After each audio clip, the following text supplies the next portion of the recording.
భూముల రీసర్వే చేపట్టిందే తాము అని అన్నారు. వైసీపీ అధినేత వైఎస్ జగన్ 2020 డిసెంబర్లో భూ సంస్కరణలు చేపట్టి 1923 నాటి నుంచి భూములను తాము రీసర్వే చేశామని జగన్ అన్నారు. 2019లో తాము మేనిఫెస్టోలో ఇచ్చిన హామీని నిలబెట్టుకున్నామన్న జగన్ ఇప్పుడు తమకు దక్కిన క్రెడిట్ ని చోరీ చేసేందుకు కూటమి ప్రభుత్వం ప్రయత్నిస్తోందని అన్నారు. అబద్ధాలు ఏ స్థాయిలో ఉన్నాయి అన్నవి ఒక విషయంగా ఎక్స్ప్లెయిన్ చేస్తాను. రెండో విషయంగా ఈ మధ్యకాలంలోనే చంద్రబాబు నాయుడు పల్నాడులో ఎంత దారుణంగా ఒక సామాన్యుడిని, ఒక దళితుడిని, ఒక పేదవాడిని, మా వైఎస్ఆర్సిపి కార్యకర్తను ఎంత దారుణంగా తాను చంపించే పాత్ర పోషించాడు అన్న విషయం నిజంగా సమాజంలో ఉన్న వ్యక్తులు ఎవరైనా కూడా సివిలైజ్డ్ సొసైటీలో ఉన్న వాళ్ళు సిగ్గుతో తల వంచుకోవాల్సిన అంశం ఇది. ఈ విషయంలో నిజంగా జరుగుతూ ఉన్న అన్యాయం గురించి కూడా ప్రస్తావిస్తాను. మొట్టమొదటిగా సర్వే గురించి, ఈ రీసర్వే టాపిక్ గురించి we will take it forward.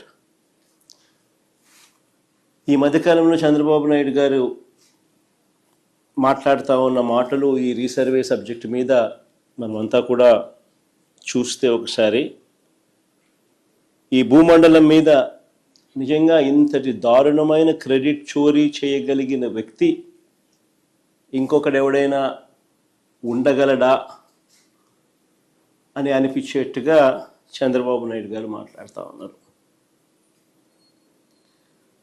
ఊసరి వెళ్ళి కూడా చంద్రబాబు నాయుడును చూసి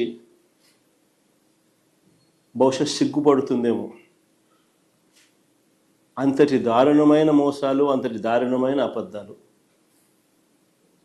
నేను సూటిగా చంద్రబాబు నాయుడు గారిని అడుగుతా ఉన్నా, మీ ద్వారా ప్రజలందరి తరపున అడుగుతా ఉన్నా, అయ్యా 4 సార్లు సీఎం అని చెప్పి చెప్పుకునే ఈ పెద్ద మనిషి చంద్రబాబు నాయుడు, నేను అడుగుతా ఉన్నా, భూముల రీసర్వే చేయాలన్న కనీస ఆలోచన అయినా కూడా నీకు ఎప్పుడైనా గతంలో వచ్చిందా అని?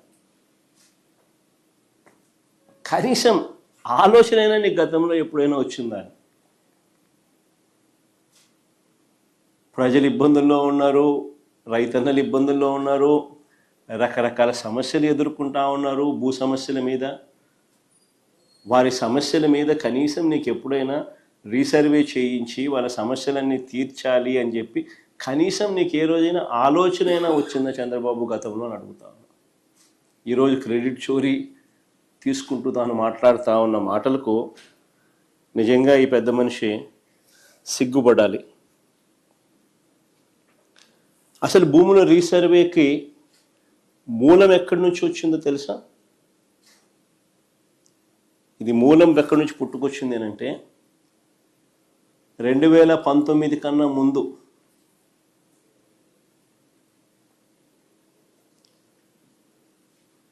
నా 3648 కిలోమీటర్లు సాగిన నా పాదయాత్రలో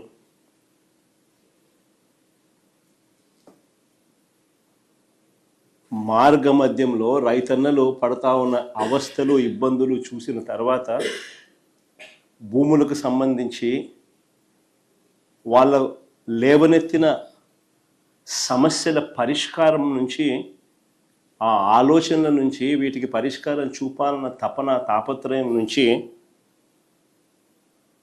శాశ్వత పరిష్కారం చూపించాలన్న ఆలోచన నుంచి పుట్టుకొచ్చింది దీని మూలం.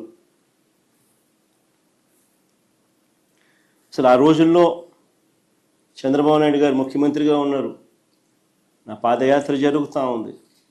2019కి ముందు రాష్ట్రంలో ఒక్కసారి రెవెన్యూ వ్యవస్థ పరిస్థితి ఎలా ఉంది అని అంటే, సర్వేయర్లు లేరు, సరిపడా సిబ్బంది లేరు,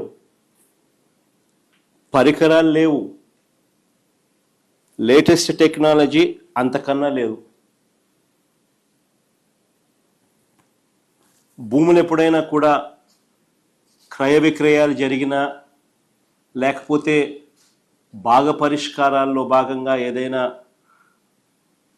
కుటుంబాల మధ్య డివిజన్ చేసుకున్న సబ్ డివిజన్ లేదు, మ్యూటేషను లేదు.